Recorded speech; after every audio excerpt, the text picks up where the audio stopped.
a difficult conversation as a leader, maybe you are going to meet with someone, a business associate, a team member, etc., and you just are a bit worried about having this very difficult and hard conversation.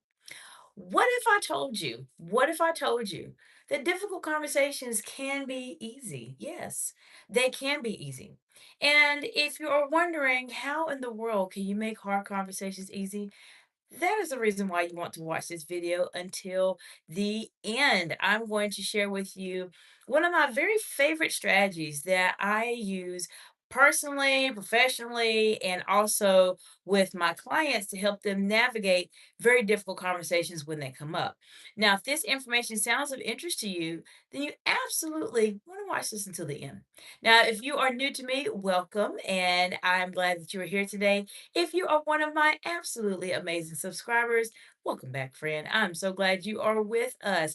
This channel heavily focuses in on advanced communication skills and strategies that will help you to communicate more confidently and concisely under pressure. If you happen to be a leader and you are navigating some very high stakes, highly visible roles, then learning how to communicate at a higher level than your peers by mastering this art of communication will completely change your life. There are no other channels on YouTube like this. There are no other channels that talk about high stakes, high pressure communication in a live format like I do here. Now, there's a couple reasons why specifically that people struggle with having difficult conversations. And this has been a focus of the channel this week.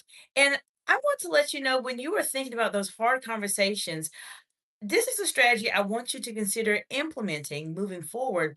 And then I'll talk to you a bit more about the logistics in terms of how you do it. The strategy that will help you to be able to have difficult conversations to make them a bit easier than what you think they could be is to focus on the positive. Now, let me explain to you why I say focus on the positive as the strategy, specifically for making difficult conversations easy. How many of you have been in a difficult conversation and have dreaded it? Put in the comments below if you have. Just say, yes, I have. How many of you have been in a difficult conversation that tended to be not as bad as you thought it was going to be? Put it in the comments below. Majority of the time, whether you are the leader or whether you are the receiver, I'm going to say this from the perspective of the leader today specifically. But if you are a leader and you know you're going to have a difficult conversation with someone, it can be very, very, very, very stressful to do so. Majority of the time, when you are thinking about that hard conversation, there is some prep work that you have to do in advance, right? There's some things you have to get together, some thoughts you have to put together, some statements you have to put together. You may have to write some things together. It just depends on the situation that you're dealing with. But majority of the time, it's hard. And so we already go into these difficult conversations with the mindset of thinking this is going to be hard because we've already put in a lot of work to get it together. We've already put things in a situation where we are scheduling the conversation and now it's time for us to have it. So let me share with you why the strategy is so incredibly insightful. I want to say hello to those of you watching the live today. I want to know from you, do you think difficult conversations can be easy? If you think difficult conversations can be easy, place your comments in the comment section below and let me know what part of the big beautiful world you are joining from today so I can say hello to you. I mentioned a moment ago, for those of you who just joined, majority of the time when people are having difficult conversations, the reason why, well, a lot of it could be a couple things. The conversation could genuinely be difficult. It could be very, very difficult. If you've been in a difficult conversation, put in the comments below. Let's talk about it. But majority of the time, people are dreading the conversation because there's a lot of work they have to do to prepare for this difficult conversation. Essentially, they have been placing themselves in a negative mindset because of whatever this difficult situation is for days, maybe months, maybe years in advance because they are having the conversation now. And so they're bringing all of that negative energy, all of that stress, all that frustration into this conversation. Therefore, when they have this conversation, what happens? It becomes very, very difficult. it becomes contentious and etc. Now, earlier today, I shared with you the number one mistake that new leaders tend to make when they're having difficult conversations. And I'm not going to go into it today because I do want you to watch the video, but it has a lot to do with how you are responding to other people. So if you want to learn more about that, it's a very short video that will give you some insight on some of the very common mistakes that people make. Why is it this strategy I'm sharing with you in terms of thinking about the positive of a situation so helpful? As I mentioned, many times when people are coming in with difficult conversations, they already have the weight of the difficult conversation before they even have the conversation. However, if you think about the positive things that are happening with the person you're communicating with, or the team member, the business associate, the constituent, whoever it may be, if you think about the positive things that are happening, then the positive will hopefully outshadow the negative so that you have a very productive conversation. I'll go into more detail on that in just a moment, but I want to say hello to YKCYIM. Hello, welcome, welcome. For those of you watching the live right now, feel free to let me know what part of the big, beautiful world you are joining from today. And do you think difficult conversations can be easy? Let me know in the comments below. If you like this content so far, you are absolutely welcome to subscribe to the channel. It will change your life. If you have ever struggled with any aspect of communicating under pressure, or maybe you are someone that is already a public figure and you are very visible on social media, maybe on different media outlets, this is a channel that will help you to sharpen your skills like no one else. Feel free to subscribe and let me know if you have any questions. Okay, we have YKCICYIM says, what about the scientific communication theories? Well, let me tell you something. Jason Cruz 772, hello, welcome, welcome. Okay, so let me tell you a couple things. So YKCM, I'm going to say CM, maybe possibly. There's a lot about communication theories out there. There's a lot of scientific things about communication theories. But what I want to share with you is that what happens a lot of times is that people will present with you how to communicate in a very highly academic way.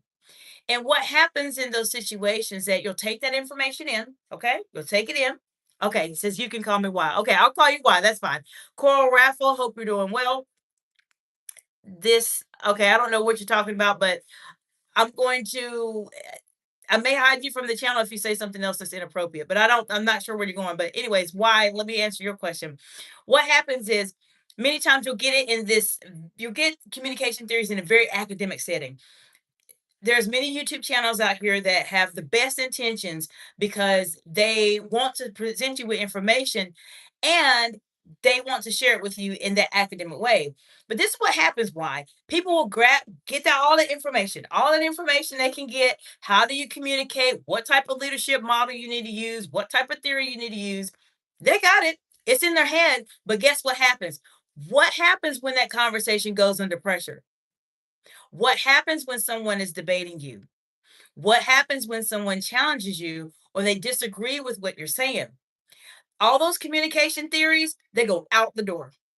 There are not any books that are talking about this is exactly how you can navigate a situation when perhaps you're being used as an scapegoat. Maybe you are in a question and answer session where you are doing a presentation to a group of people and someone asks you a question that is a bit more contentious. Maybe you're in a situation where you're having a dialogue with someone and they just completely just lose it just like that.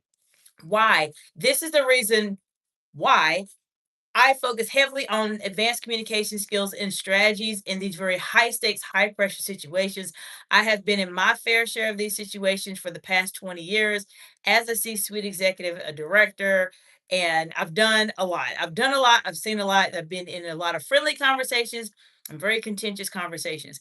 This is the reason why there's nothing wrong with the theories. If you like them, that's fine. But this channel really heavily focuses in on what really is going to happen when you are in these type of hot seat situations. Most of the time why people they know how to communicate under pressure, especially if they are a leader. But what happens when this conversation goes under pressure? What happens when you need to negotiate your salary? What happens when you're in an interview? What happens when you have to lay somebody off? What happens if you have to to start your business over or close your business. All of these conversations, you will not, why? You will not find them in any communication theories, which is the reason why my channel and my business exists to really help support you on that journey. I have over 1,000 videos here on my channel that focus on high stakes, high pressure communication. I guarantee you, you will learn some tremendous value here because there's not any channels talking about it at this depth, especially in a live format. Your executive presence, the fundamentals if you're dealing with pushback, the fundamentals of high stakes communication. There's several playlists on my channel why that will help you. But that's the reason why communication theories, they're great in concept, but we have to talk about what really happens in the real world. And that's why this channel does that specifically. Okay, Jason Cruz says, am I quote unquote slow for having trouble being able to understand slash remember what I read? No, I would not say that's the case, and I definitely wouldn't put yourself in a slow category. Let me tell you why, Jason, because the reason that you even clicked on this video, my content here is not for the average person. This is for the individuals that are exceptional, that are going to be doing some amazing things in their life, in the world, and they have to be able to elevate themselves as it relates to communication. Now, in terms of feeling like you're being slow specifically, I wouldn't say that. A lot of times when I see people in different types of settings when they're trying to learn how to communicate and etc., or they're trying to read information, sometimes, Jason, we have so many things going on in here that we are not able to really retain what is being said because we have too many things that are distracting us or taking us away from being able to focus on what's being read. One of the things that I picked up as a doctor and as an executive coach is that all time is not the same. The next time you have a book or something you have to read, Jason, the next time you have that, make sure that you are allocating not just 10, not just 15, not just 20 minutes, but it has to be dedicated time for you to focus and understand what is actually being said. Because if you are rushing or distracted, you may not really retain the information as well as you'd like to. And it's really important. I do this in executive coaching sessions all the time, but it's incredibly important for you to be able to actually dedicate time where you are free from distractions or you are in a good place mentally where your mind is clear and you can actually focus on what's being read. That will probably help you and hopefully help you to understand that it doesn't mean that you're being or you are slow or anything like that because you feel like you're not able to read and understand. Majority of time, you got a lot going on in here, friend. You probably have a lot. So just kind of eliminate your distractions, and that will help you to be able to start retaining information. Okay, Y says, I understand what you said, and I also get your point. What can you say about anger control? Sometimes I put myself in some trouble at communication. It's probably my about my department. Can you say something? I'm a political science academic from one PhD to another. Good for you, Doc. Keep going. Oh, well, thank you, friend. Thank you. Why? And I hope you subscribe to the channel because that type of question you ask is exactly what we talk about here on the channel. So I'll give you just something to look at later, and then I'll answer your question. I have several videos on my channel, on my live tab specifically, that talk about managing your emotions under pressure and etc. And so you may want to take a look at a couple of those videos later because that will give you some insight in terms of how to do that. Now let's go specifically what you are referring to. Let me refer back so I can make sure everybody understands. So what can you say about anger control? Sometimes you put yourself in trouble with communication. Okay, the first thing, and I'll go into this as briefly as I can. I know you are, I don't think I've seen you on here before, so I wanted to go into some depth with you. One of the things why that is going to be really important for you is one, I appreciate you sharing that because you have acknowledged an area that you know you are not strong at and you want to become better. So that's always the very first step in order to help you be able to move forward. Now let's dive deeper. In terms of strategy, this is some strategies you may want to consider. One of the things I find that happens a lot when people have a hard time controlling their emotions is they have to understand what are your triggers. Now, I talk about this at length here on the channel, but to give you some insight, Why? There are some things, there are some situations, there are some statements that people make to you in your setting right now that probably trigger you to the point where it makes you upset and it makes you mad. And so that anger that you mentioned tends to come out, and it comes out on everybody, right? If you know what those triggers are in advance, then it will be very helpful for us to think about what type of talking points, what can we say when those triggers come up. So, for example, if you have a trigger and you know someone tells you that in your academic role that you're doing right now, they do not like the way that you are handling this political science topic, whatever the case may be. You may say, you know what? That's a trigger for me. Okay, that's a trigger. I don't like it when people tell me I don't like what you're doing. And you may want to say, okay, well, how can I mitigate that? Because you only know what your triggers are. But the key is, how can we develop templated response to address those situations? For example, if someone said that to me and I was in political science, which I've interacted with congressional leaders over the years, I keep up with politics all the time. That is a part of literally who I am. But if someone said that to me, then I would have to have a response. My response that I typically do to buy myself some time, why, and to give myself the opportunity to process what's really being said, I ask the person, can you please clarify what you are explaining to? Even if I understood the question and what they're trying to say, I am buying myself time to one, process what they're saying. Two, calm myself down in my mind because I may be thinking, oh, I can't believe they said that. But then three, it gives them the opportunity to clarify their statement. It's almost like hot potato. Okay, you're giving me a hot question and I don't think I like it. It's starting to burn my hands. I'm going to give it back to you and make sure you are really sure about exactly what it is that you're saying. I found that a lot of times why when people do that, when you ask the question back to them to buy yourself time to think about, well, how do I want to respond to this? They have to think about the question and say, wait, what did I say? While they're thinking, you're processing and think about what is the best, most professional way that I can respond to this question without just going off on them. So, knowing your triggers is incredibly important. You have to know those things that make you upset. And when you figure out what those things are, definitely you're always welcome to ask me questions here. I go live on YouTube about 8 times a week. But I'm always here. My live schedule is posted on my communities tab. You'll see it there.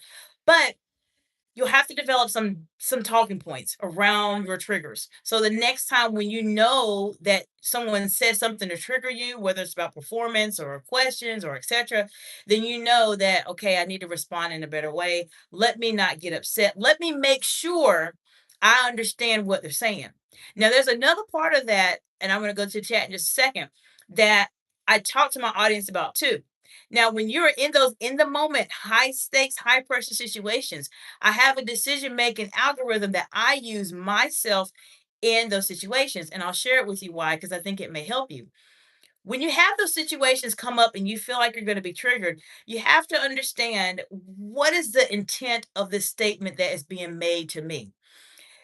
I break it into three categories. Either the intent is to be friendly, the intent may be to not be friendly, or it may be somewhere in between. And I have to figure that out. Depending on how the conversation is going or how it is presented to me or spoken to me determines how I respond. If it's someone asking me a question and they're being polite, then I will be polite. If it is someone that is directly trying to intentionally give me a hard time, make me look like I don't know what I'm talking about, or anything along those lines, that gets a very direct response. If it is in the middle and you're like, I don't know if this person is trying to discredit what I'm saying or make me look bad, I always go direct. I never go polite because I don't know where they're going. And if they clarify what they're trying to say, and it is more polite, then I can say, okay, then I will go back into polite. But a lot of it just depends on what is being said to you. So think about your triggers and let's figure out a couple talking points for you.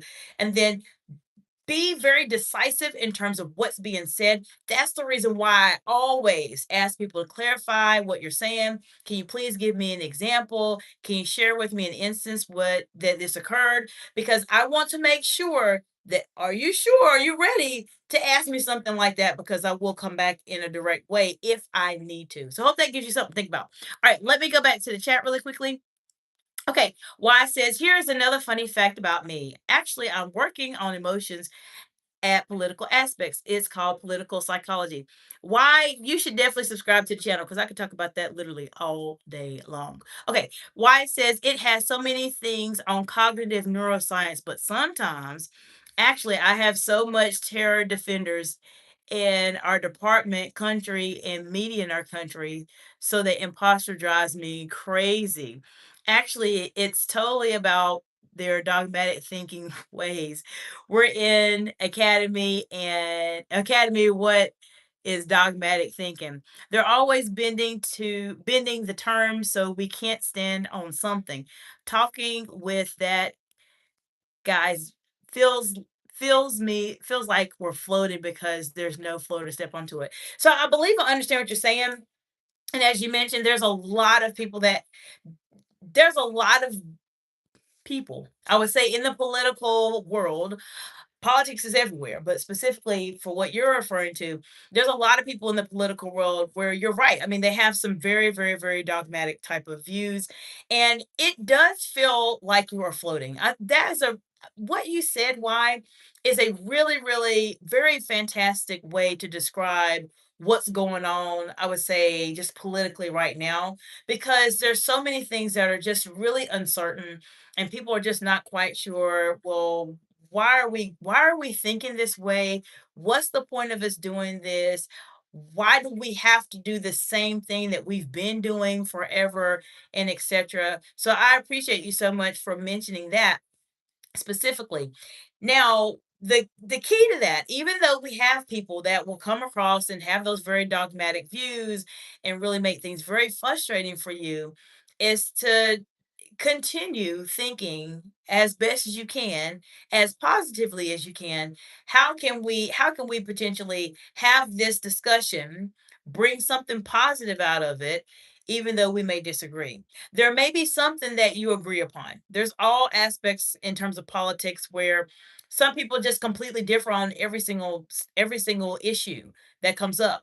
But then there's some issues that just collectively will bring everybody together. What are those? So there's a lot of different ones that come up, and making sure that when you're having these conversations with some of those individuals that may be thinking more in terms of that dogmatic way, that you are able to be that person that can say, you know what, I understand we have some differences of opinion as it relates to this. Can we think of a way to help this move forward or help the situation move forward or etc. I found that sometimes when you're in that situation where you're trying your best to be the person that can bring people together, you inadvertently will bring people together. But sometimes it can be hard. It can be hard, especially when someone's pretty stuck in the way that they're communicating. Now, as it relates to being angry and frustrated about it, there's a part of it that I talk about with a lot with my clients that I work with. We have to do the best we can to take the emotion out of it. Now, sometimes it's hard, and I'm sure why, as you know, when it comes to politics, oh, there's emotions there. There's a lot of them there for sure. But oftentimes it's so important to take the emotion out of it. Look at the facts, look at the data. This is exactly what's going on. This is the issue that's going on right now, and this is the reason why this would be the best solution. Now, there's going to be a heated debate. There may be some dialogue and some discussion around it, but the numbers don't lie. At least we hope they don't, because sometimes, as you mentioned in the media, things can be just misconstrued. But hopefully it's not, but this is something that is incredibly, incredibly important because you do want to be able to speak with facts. And that is one of the ways that I help my clients to be able to manage their emotions under pressure in those high stakes, really high pressure situation. Because ultimately, what happens is we can get really emotional. We can get very, very defensive when we are given those hard conversations. But if we can take a step back, let's focus on one, what's positive? What can we talk about that's positive? Instead of everything being bad, what can we talk about that's positive? And then what data, what facts can I share that can support my argument? Politics is a lot all about argument. Same thing as, of course, with attorneys, etc. Arguments are a big part of it.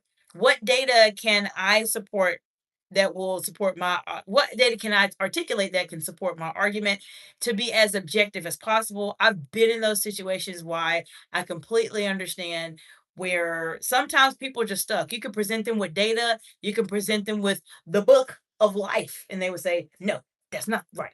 And they still would say it's not right. There's people like that. But ultimately, you just have to work the best way you can and control how you respond to those situations. Don't let someone else take your joy away, or don't let someone else make you get out of character. Be that person that can control themselves under pressure. And this is the reason why I'm so incredibly passionate about this, and why I'm on the mission to build the largest high stakes, high pressure communication content library for leaders on planet Earth, for this reason, because a lot of people know what to do, they know what to say in your average situations, but when that conversation goes under pressure, that's what becomes really challenging. And that's why I'm here to support you all. Okay. Y says, I'm looking, your resume impressive. Numbers don't lie. That's because I'm working quantitative. Also, exactly, exactly. Thank you for that. I appreciate you saying impressive. Thank you so much.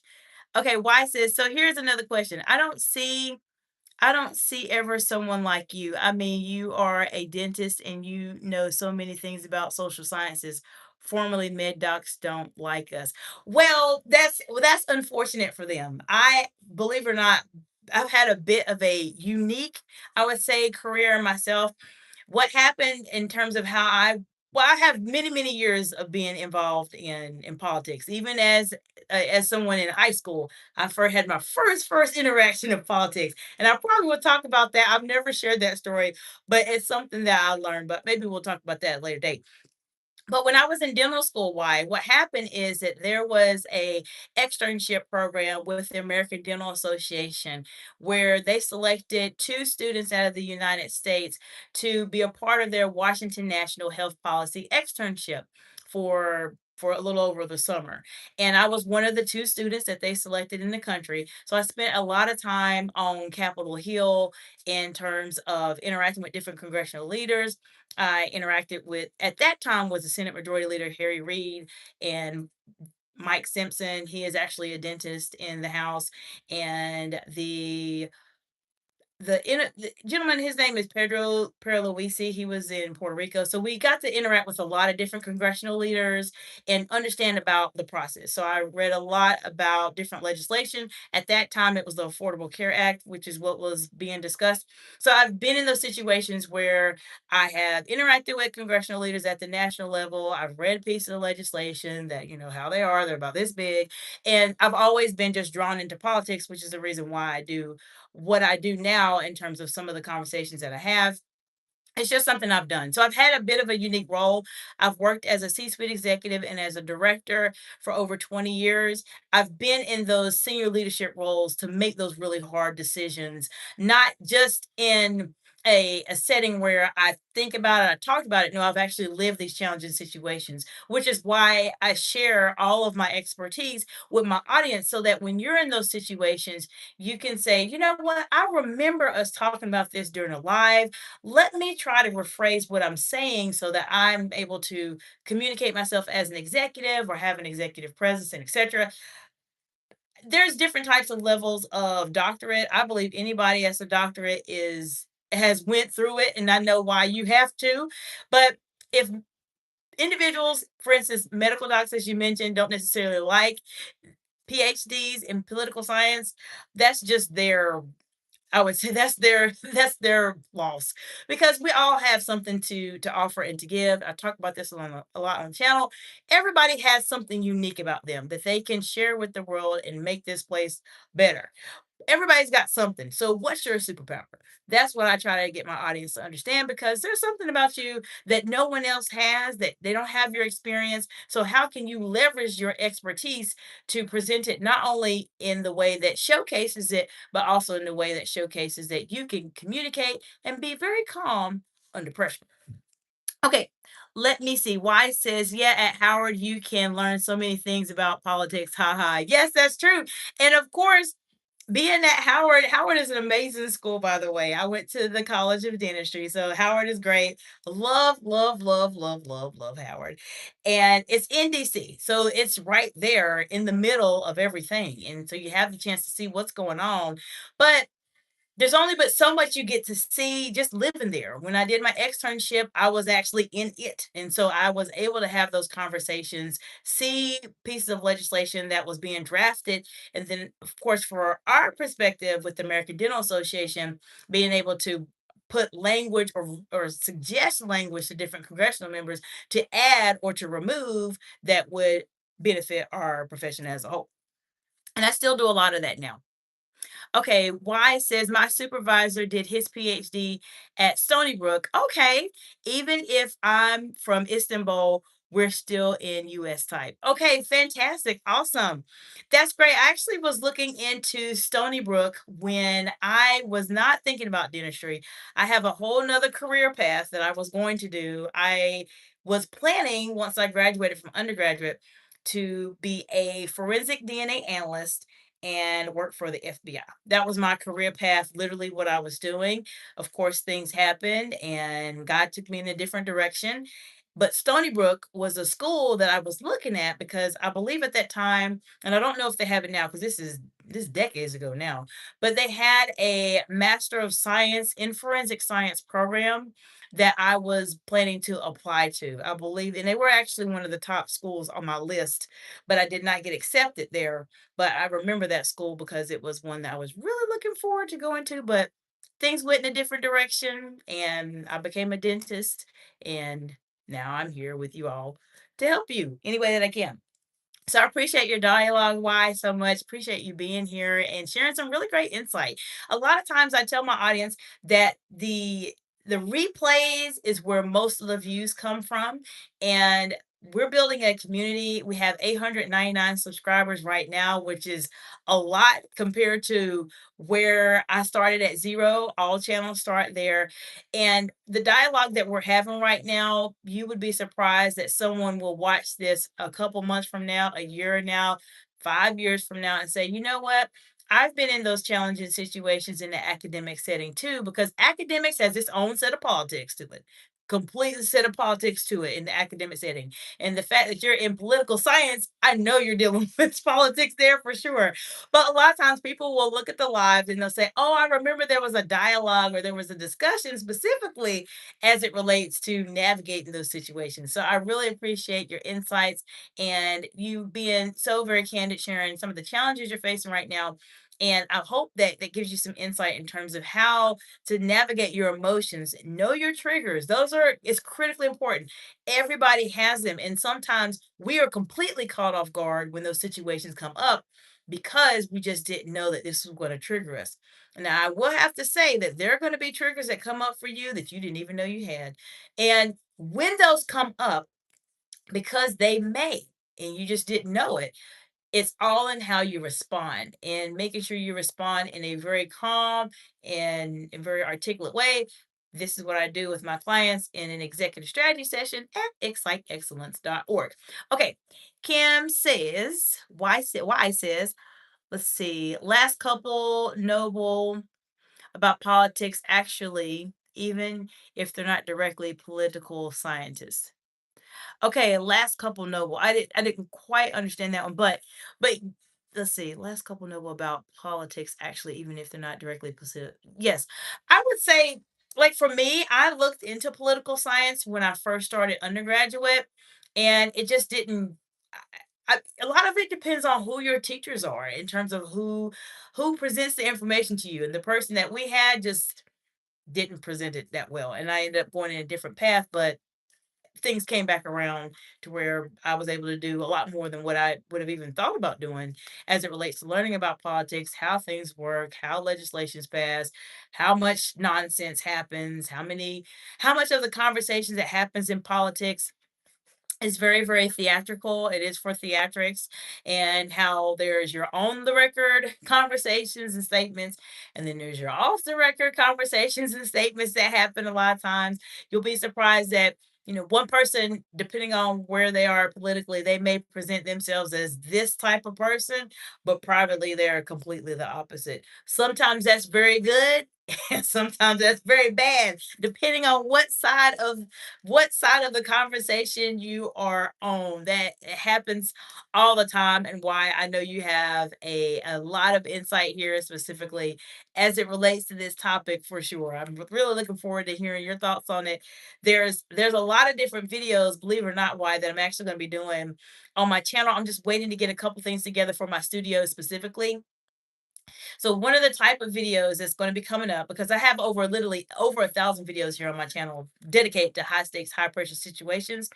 There's going to be a reaction video. So I have a couple reaction videos I have queued up where I'll take a look at the response, whether it's something on the political side, it may just be just a situation that happened. But what my intent is to help you with my over 20 years of experience being a public speaker, to pick out what are some of the topics, or what are some of the things that they're actually saying and not saying that really helps them to do very well with their message, or that is taken away from their message. And I'm going to be doing that and doing pre-recorded videos on that end. So I believe why you might like that. You may like those videos. Definitely stay tuned for those. I'm hoping I can get started with that process here very soon. I did a video on the presidential debate years ago with Donald Trump and Kamala Harris. So that's on my playlist right now, in terms of what do they do that can make your message stand out, so that if you're in a situation where you're in front of a group of people, you can implement some strategies regardless of the political affiliation, because I could care less about that. But I'm looking at it from the point of being someone that can communicate at a higher level, in terms of what are some strategies that you can do that may help you when you're in those very visible roles or talking to a group of people, that you can use to make your message really resonate with people or engage with your audience. So you might like that why when it comes up. GTXOX 2000. Hello, friend. How five. Good to see you. It's been a while. Well, not too long, because I feel like you were just here, but it's good to see you again. GTXOX. Welcome back. Welcome back. Okay, Y says, I'm going to look at your videos, I promise. Oh, no problem. I appreciate you watching the videos, and you're always welcome to subscribe if you like the content. Okay, Y says, and after I watch, I can send them to our academic fellows. Sure, absolutely. The presidential debate one is there. I'm working on the content for the the ones I mentioned to you. The only one I've just highlighted this one a moment ago. There's I say on your side, since you're into politics, the last one didn't do an actual play video of it. I probably will, but I just highlighted how you can lose a audience in 60 seconds. So I'll give you an example of what I did, so you kind of know what's going up. There was a video. It's been about maybe a month, or well, probably a little over a month ago now, where the vice president was in Iowa speaking to a group of people. And when he was in speaking to a group of people, excuse me, he lost where he was in his speech. Now, can we all make mistakes like that? Sure, we can make mistakes like that. However, if you are going to meet a group of people and you're speaking to them and you verbally saying, "Oh, it looks like you're calling somebody's name. I lost where I was in my speech." The audience literally booed him. And I talked about how you can lose your audience in 60 seconds. Yes, and we're talking about JD Vance. Yes, that's correct. Why? And I talked about, if you want to lose your audience in 60 seconds, do that. Have a conversation, present to your audience, and then read a speech and say, "Oh, I lost where I was." If and that's just one of the things I'd mentioned. If it was me, there's no way I would come to these type of meetings and things like that by reading off of a piece of paper. That's just me personally. I've seen a lot of different political officials do that. And it just depends. They have a lot of things going on, but ultimately, as a public speaker, I believe that you can truly engage your audience if you are speaking to them in public in a way to where it feels like a conversation. If you were talking to somebody and they read a piece of paper and said, "Hey, how you doing today? I'm doing okay. How are you?" It wouldn't feel like a conversation. Therefore, that's the reason why I don't use notes if I'm talking to a big group of people. I just do it and do that. And so that's one you may want to. That's one we're talking about it. But I will be doing a more recorded videos on a couple things going on. I'm just waiting. There's a couple things studio wise I have to get set up. But definitely why when that comes out, definitely take a look at some of those videos. And I'll make sure I announce it to the audience as well. Okay, GTXOX says I looked at some of her vids. Okay, Anna, Rihanna, hope you're doing well today. I know you're talking about something with going out to play and etc. But this channel heavily focuses on advanced communication skills and strategies, not necessarily if you need to go outside and play with a friend. Okay, Y says we're looking at his bio at White House website on our lecture. After a small looking, we noticed this guy wants to use his guns. And yes, he did it, as you can see. Yes, so definitely interesting that you're looking at that right now. I definitely will we'll definitely need to connect for sure. So I'm on LinkedIn at Dr. Jacinta Lamantai. I'm on Instagram at Excite Excellence, my business name. And then, of course, I'm here on YouTube. And if there's anything else I can think of that I can share with your audience from the perspective of how you are communicating, that I believe will be of tremendous value with some of your other colleagues and etc., I'll definitely send it to you. Just feel free to connect with me on any one of those platforms. And when I do those videos, it will help you a lot. I'll share with you one other thing that I'll share with you one other reason why I don't like to use notes. Like I don't like using notes when I'm talking to people. There was a situation, and I don't know if you all saw this. It's been a while back this year, but there is a Representative Ilian Omar. She was talking at a town hall, and she was doing this too. And this is nothing that against anyone reading papers. I'm just saying, for me as a public speaker, I don't do that. But it's not only because I'm a public speaker, but I've been in some really friendly and some really contentious situations where I felt like my life was threatened. And I'm a bit more just aware of what's going on in the room, which is one of the reasons why I don't like looking down. But what happened to her is that she was in a town hall and somebody literally in the front, this person had to be just in the front row, walked up to her and sprayed some type of chemical on her, and she just happened to be looking down and she couldn't respond as fast. And I talked about this during my live because I mentioned to my audience this is the reason, one of the many reasons why I do not like reading from papers in front of a group of people. I need my eyes to be, not only am I communicating with my audience and making it feel authentic, but I need my eyes to be mindful of what is going on. And I just mentioned how these things do happen, which is why you might want to think about in terms of when you're speaking in front of a group of people, just the paper, I would just put it somewhere else. That's just in my very, very humble opinion. Why says, did you see what he writes? His talking about his grandma's guns notes for learning, not for speaking. Exactly.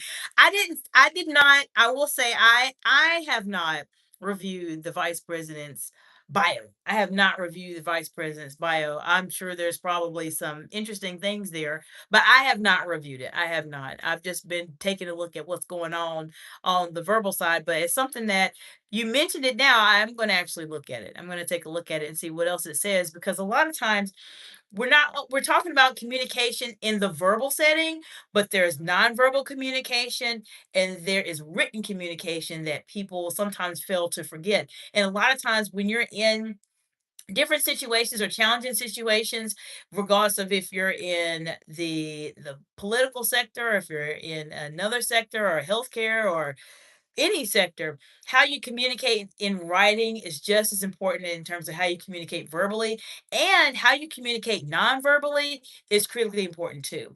One of the strategies I share here on my channel is eye contact. And you'll have to look at a couple of my videos that talk about the cowboy analogy.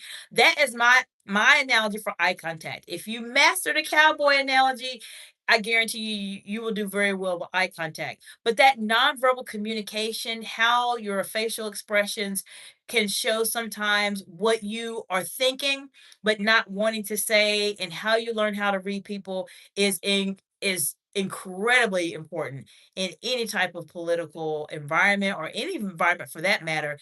Being able to read people is one of those skills that I teach my clients in a one-on-one setting, to be able to learn how to master this, because it can be very hard and very difficult to do.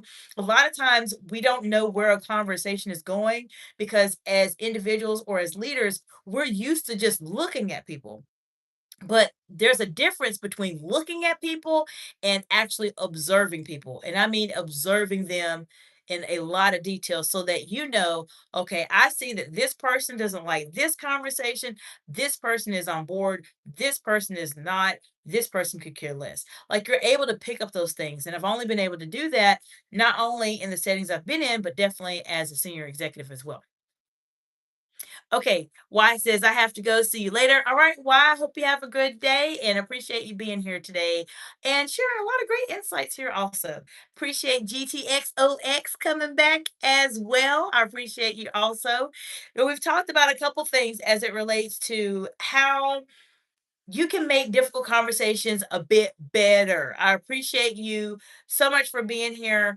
And the key to making difficult conversations not as hard or a bit easier is to really focus about the positive. Focus about the positive things that are happening specifically in your situation. Talk about the negative things and then wrap it up with something positive. That is a great way to help a hard situation become one that is not as hard as it really needs to be. All right, I want to say Rakim McLambo, hello, welcome, welcome. Rakim says, how are you doing? Nice to see you again. Well, nice to see you again, also, friend, and welcome back to the channel. Let me know what questions you all have specifically as it relates to hard and difficult conversations. I'm here to support you any way that I can. Please, everyone, come to me with the hard things, the hard situations, the complex situations. That is my expertise. I deal with those. I deal with anything easy also.